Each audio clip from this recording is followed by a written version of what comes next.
Hi, I'm Sean Perrin, and you're listening to episode 69 of the Clarinet Podcast, the show where I discuss all that's new and neat with clarinet with the neatest people in the industry.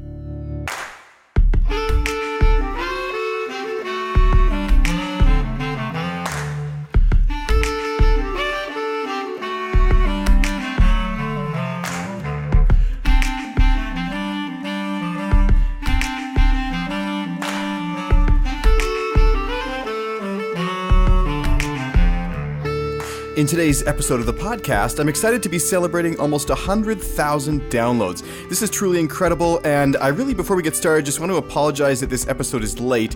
I was first going to record and share it the first week of October, and the morning I was going to do this was the shooting in Las Vegas, and I just did not feel it acceptable, to be completely honest with you, to be excited about anything on that day. It was such a tragic event, kind of close to home, and because I'd been staying actually in the hotel across the street at the Luxor just a few weeks before, I don't know, it hit me really hard. It made me think a lot about a lot of stuff, and I did not feel like recording this episode for quite some time. Also, I then got extremely busy here the past couple weeks, and then got a cold, so I'm only just getting back into things. You can expect about 4 episodes to come out real fast here, back to back over the next couple days, and I do apologize for the delay. If anything positive can be said about all this, I do want to thank the Clarinet supporters and listeners and shoppers for actually managing to raise $85 US, which I donated to the Las Vegas Victims Fund. Now, sometimes I'll put up these kind of announcements on Facebook and things like that. You can watch if I'm particularly moved by an event or something. I do donate the proceeds from the online store sales for a certain amount of time towards some sort of occurrence. So, I'm really proud to say that we did raise $85. I know it's just a drop in the bucket. I think that the total goal was around $15 million, but hey, that's not bad for a clarinet podcast, and I feel really good about supporting the victims. So, anyways, let's move on to some brighter topics. Today I'm going to be going over some of the stats from the past year, and even since the beginning of the podcast, where those 100,000 listens are coming from, some of the stats about social media and the website. I'm also going to talk a little bit about the ways to support the podcast, how Patreon's going, and I'm going to share a clip from one of my favorite podcasters, Sam Harris, because he put this in a way that I absolutely couldn't have said it better myself, and so I'm going to let him say it. And I'm also going to be including some listener thoughts in today's episode. Some people went out to clarinet.com, clicked on the leave voicemail button, and left me some words about how the podcast has sort of affected them or what they've learned from it. And make sure to stick around to the very end of today's podcast, because I'm going to be giving away a $100 gift card to the Clarinet online store to one of the folks who submitted their voicemail message. If you want to be made aware of these kind of announcements as they come up, make sure to, first of all, join the Clarinet Facebook page, which can be found by going to facebook.com/clarinet, and also join the email mailing list, which if you go to clarinet.com, there's a bunch of buttons all over the place that will let you click to subscribe. When you do that, make sure to confirm your email address when the email comes to you, and also add sean.perrin@clarinet.com to your email contacts list to make sure that you do get my messages. And that's about it for opening announcements here. Let's dive straight into the episode after this short message from our sponsor, D'Addario Woodwinds. Sanding, shaping, balancing. For centuries, mastering your instrument meant mastering these crafts too. But now, D'Addario is refining craftsmanship for the 21st century by refining their reeds and mouthpieces with the world's most innovative techniques, so you can spend less time sanding, shaping, and balancing, and more time perfecting your own craft. To learn more about the new era of craftsmanship from D'Addario Woodwinds, visit d'addario.com/woodwinds. All right, so let's open up today by talking a little bit about the stats from the Clarinet podcast itself and the website, which I'm just, like I said already, I'm absolutely amazed by. So we're about a year and a half into the podcast. In that time, there's been just over 70 episodes actually released, produced. 69 have been released. I'm actually up to about 75 or 78 in my planning, and I'm really hoping to sort of accelerate that and get a whole bunch of episodes pre-recorded for the new year here real soon. But across those 70 episodes and the several YouTube videos I have online, which honestly there's not too many, maybe there's, 5 or 6 maybe 8 different YouTube videos, but all of the episodes do aggregate to YouTube automatically if you're looking for another place to listen to them. But across all those episodes, there, as of today, is just over 98,000 listens. So I do expect by the end of next week, probably to hit the 100,000 mark, which is really, really amazing. These listeners come from a total of 88 countries all around the world, which is just unbelievable. But I have to say that the majority of the listeners, the vast majority, do come from the United States. According to Libsyn, which is where the podcast itself is hosted, 72% of listeners are from the States, 7.2% are from Canada, 4% from the UK, 3.5% from Australia, and everywhere else is only 13%. The breakdown from those stats by regions is actually very interesting to me because I figured that because I'm from Alberta, Alberta must be one of the top 10 regions, but I actually have to get to number 11 to find Alberta, and you need to get to number 22 to find anywhere outside of the USA. So the top regions are number 1, Virginia, of all places, I don't know why, California, New Jersey, Texas, Illinois, Michigan, Georgia, Florida, New York, and then Ontario and Alberta after that. So Canada comes in about number 10. At 22, like I said, that's the first international place outside of Canada and the US.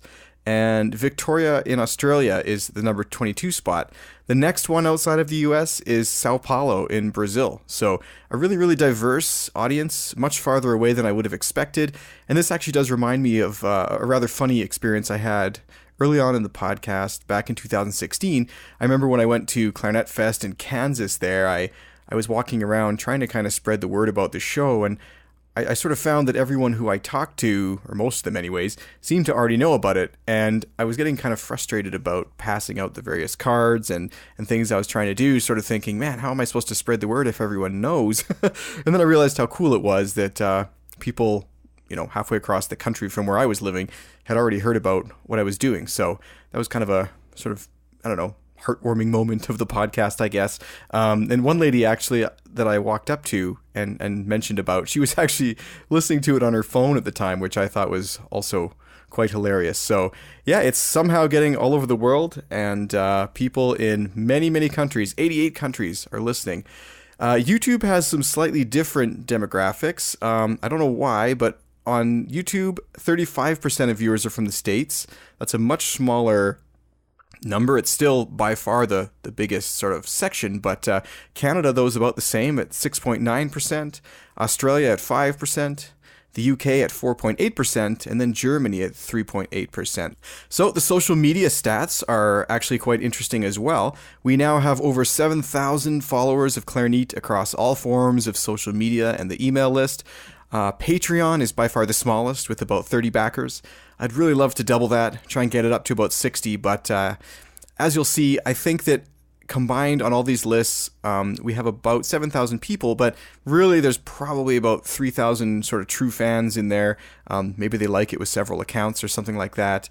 And then I've been told that anyone trying to raise sort of funds for a podcast or whatever project it is on Patreon, you can expect about 1% of your backers to actually contribute directly. And based on that sort of statistic, I think that we're right on. So I guess what I'm trying to do eventually is sort of just double that to about 2%, which doesn't sound like a huge increase, but as far as the show goes, that would actually represent, doubling the financial support from the community. So that would be really great. But I'm going to touch on Patreon a little bit more in a minute here.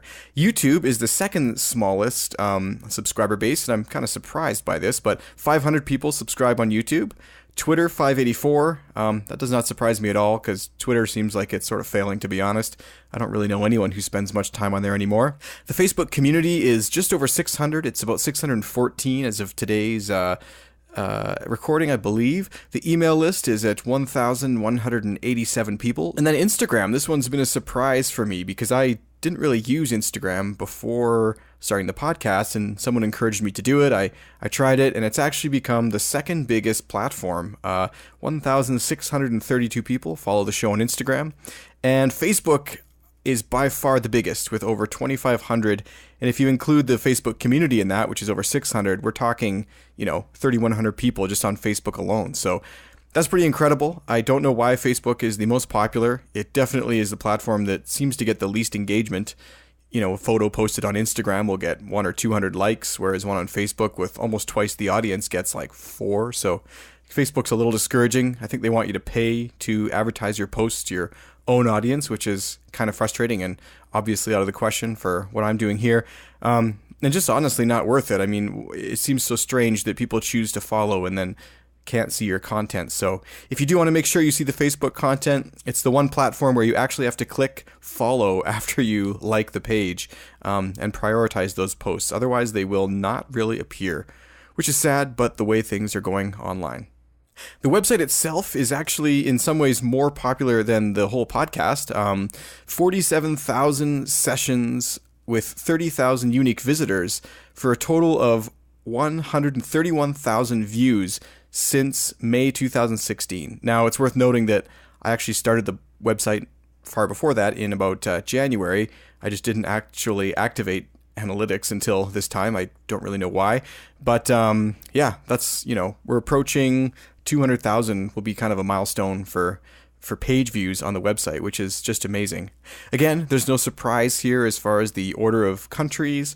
The US is number 1, Canada is number 2, Great Britain, although the Netherlands sneaks in here at number 4, and then Australia is number 5. The online store has been pretty successful, I would say. 180 people have made purchases, and I've shipped orders directly to over 20 countries around the world. And this actually segues really nicely into what I wanted to talk about next, which was ways of supporting the show. And the thing is, to be honest, I don't really want anyone to feel like they have to contribute. I do want the content to remain free. And this is one reason that with Patreon, which is the direct support, you contribute monthly on the website, I'm going to be including the lightning round back into the episodes, just because I encountered some thoughts online where another podcast creator was discussing his Patreon account and basically how that support affects the podcast. And some of the Patreon users were actually critical of the fact that some of the content became for them only, because they thought that they were supporting the show in order to provide it free to those who can't support it. And the more I thought about that, the more I did agree with that. So I've decided to put the lightning round back in. Another thing I've decided to do is include all the features of Patreon for all levels of backers. I don't think someone should feel bad for contributing $1 and not being able to afford $5 or $10 a month.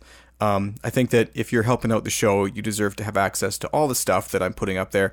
And so there will be no more barrier to entry. There'll just be different levels. And if you feel like you can support it at $1 or $5 or $10, then you get access to anything that's sort of bonus and extended beyond the regular podcast. But the podcast episodes themselves will now remain full and unedited from sort of the lightning round, which was actually a very popular thing and has come back recently. So, this whole thing, I feel like I could explain it all day, but there's a podcast that I listen to called Sam Harris, Waking Up. Whether or not you believe in anything he talks about or his political views, he's got to be one of the best interviewers out there. And I really would encourage anyone to just check out his style and see if it's for you. If not, no big deal. Anyways, I'm going to, I did contact the show asking if I could use this short excerpt.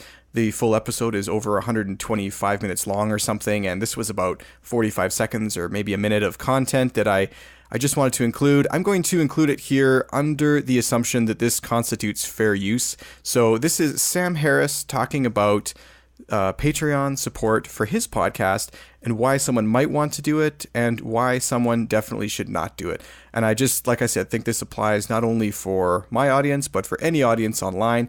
And part of growing a culture of support for these things online is recognizing that there are instances where it's just not a wise thing to do. So anyways, here's Sam Harris from the Waking Up podcast talking about support for his audience. Like all podcasts, this podcast is free for everyone to listen to. But if you do find it valuable, you can support it to the degree that you do find it valuable. And honestly, I'm only able to do as much podcasting as I now do because some of you support the show.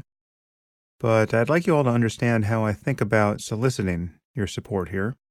As I've said before, if you're in a fortunate enough situation financially where you can walk into a Starbucks whenever you want and spend $4 on a cup of coffee, you can do it today, you can do it tomorrow, and you really don't have to think about money in those increments. and you want to consider this podcast like an extra cup of coffee once a week or once a month, then your support is truly appreciated, because this really would not be a viable project without people like you deciding to support it.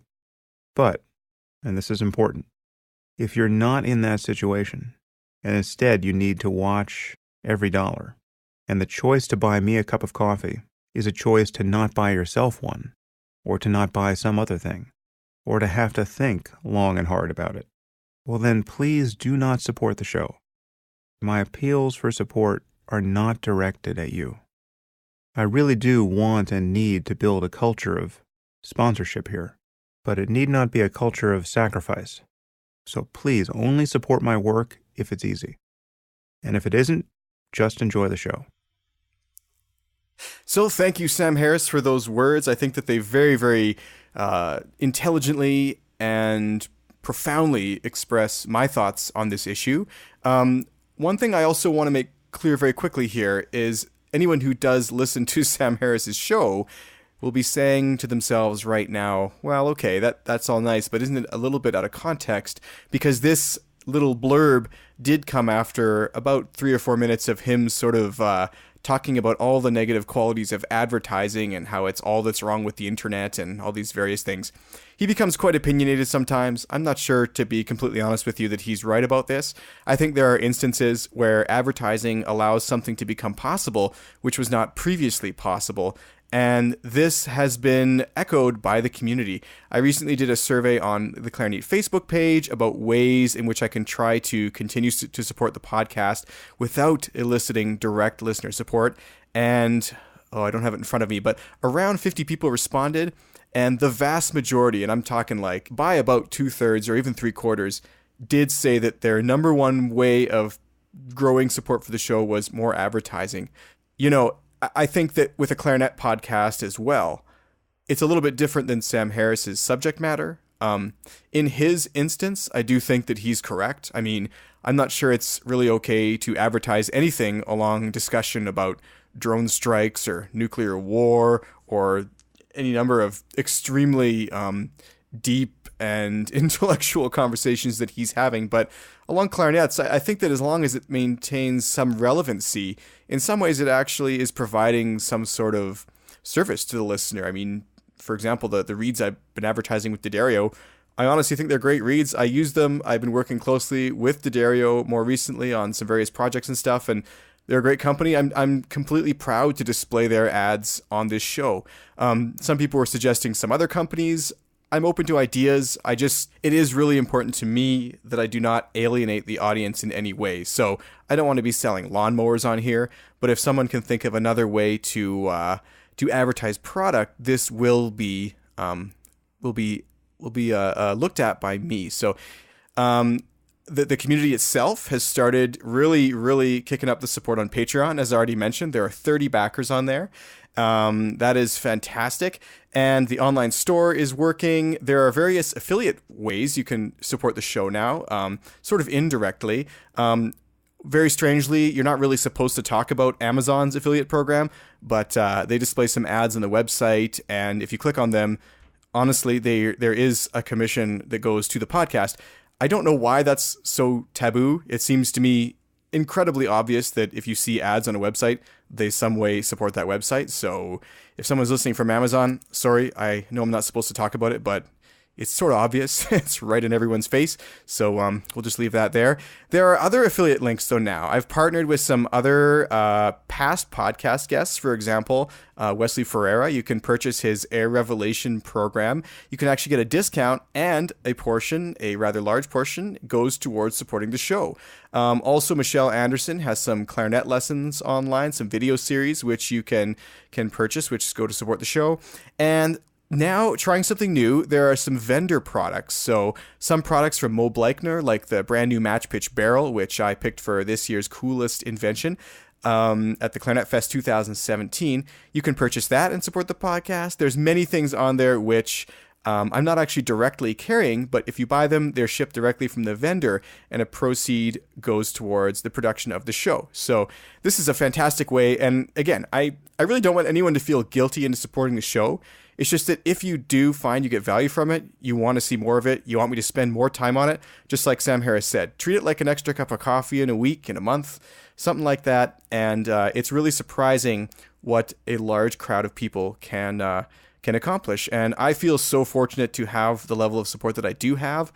I guess the problem that I have with the podcast, and it's been something since the beginning, is I sort of dream big with it. I imagine being able to someday record these in a professional studio, even flying to see certain guests. I mean, I know it's a little bit lofty for a clarinet podcast, but you got to start somewhere, right? So, and we've gone so far. I'm so happy with everything. And you know what? To be fair, I did fly to record a podcast episode with Marianne Lakai. So that was kind of a dream come true for that, but not every episode yet. We're still working from my basement here. So anyways, if you do support the show, if you've even thought about supporting the show, thank you so much. It really means a lot to me, and I really appreciate even more the time that everyone takes to listen to these every week. I know it's tough to find an hour in your schedule, an hour and a half even sometimes, almost 2 hours for some of our more lengthy conversations, but I really appreciate you listening. You know, that brings me to another point about supporting the show. And this, you know, if you have absolutely no financial means at all, you don't do any shopping online, there's nothing like that you could try to click on or whatever, the ads, you can always do these three things. And number one is tell a friend about the show. Earlier in the conversation, I talked a little bit about how 1% of people end up supporting it. Well, the best way you can help support it if you can't directly is to just tell a friend. They'll tell a friend, and it'll go from there. And the more people we get knowing about the podcast, the more potential supporters there are, the more listeners, obviously, the better guests, the more cool things we can talk about and do. It's kind of like a snowball effect. So that's the number one way. The number two way, make sure you've actually subscribed on the place where you're listening. That is how iTunes ranks the searches. I guess it's called Apple Podcasts now. A couple various things like that. And then make sure to share and discuss this content on social media and with your friends. I think that one of the best ways to get the word out about all the fantastic things the guests are sharing is to just get it out there. And it brings me such satisfaction to know that these conversations, which I'm learning a ton from, are also not only teaching the people who are directly related to the show, but make their way into their students' minds and all those things. So 88 countries of influence, that's an awful lot. It's a little bit overwhelming to think about, to be honest, but the best way to spread the word is to spread the word. So speaking of friends of the podcast and listeners of the podcast, I did reach out into the community on Facebook, and I asked people to send in their thoughts on the show. So here's a couple messages from Clarinet listeners from around the world and sort of their thoughts on the show, what they learned from the show, and what it means to them. So thanks for sending these in. And again, if you want to send in your own kind of messages to me, I will try and respond. It's www.clarinet.com and click on the Leave Voicemail button. Hi, Sean. This is Lisa Seifert in Olympia, Washington. I'm glad to get a chance to leave you a message. I have been meaning to contact you after the email I sent a few months ago, but I didn't do that yet. So hello, I'm enjoying the podcast a lot. I listen to it kind of sporadically. I can't think of who my favorite guest was, although I did like Lori, the bass clarinet person who's from Canada, and I did see her live when she was in Seattle, which is nearby. So in my clarinet life, I play mostly Brazilian choro, and I'm a huge fan of Anat Cohen, who is a friend of mine. I think that she'd be a great guest for you. I hope you get her sometime. And I hope I win one of your contests sometime and you send me free stuff. That's my wish. Thank you. Well, thank you so much, Lisa, for sending that in. I wish you good luck in the upcoming giveaways, and maybe at the end of today's episode, you'll get lucky with the $100 gift card that I was going to be giving away to the Clarinet store. By the way, I love your idea of featuring Anat Cohen on an episode, so yeah, please reach out again. Let's get in touch and let's make that happen. So, by the way, the person she's referring to from Canada, the bass clarinet, Lori Friedman, she's from Montreal. I actually featured her, I believe it was episode 5 of the podcast, and then I got to see a live concert of her on her tour to Calgary here as well. So really fantastic player. Check her out, and our conversation was just wonderful. I'll link to it in the show notes. This is Anders Nelson from California. Hey, Sean, this is Anders Nelson out here in sunny Southern California. How's it going? I wanted to congratulate you on reaching this milestone with your podcast. It's just been a real boon to me in keeping up my level of energy and commitment and information regarding this wonderful instrument we play. One of my favorite episodes would be the Michael Norsworthy episode. The whole thing, but particularly his stories of Cal Opperman and what a energetic and knowledgeable and committed person and teacher he was. I also have been catching up with episodes recently, and I really enjoyed the Ricardo Morales episode.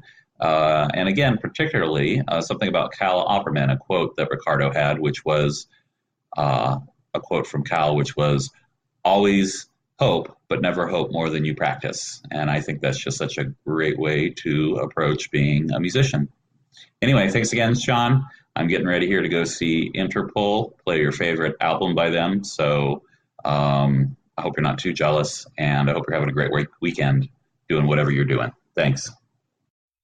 Thank you so much for sending that in, Anders, and I do have to say that I am extremely jealous that you got to see Interpol live in that setting. For those who don't know what he's talking about, Interpol is a band from New York. They put out some rather interesting music, which I did like a lot in the early 2000s.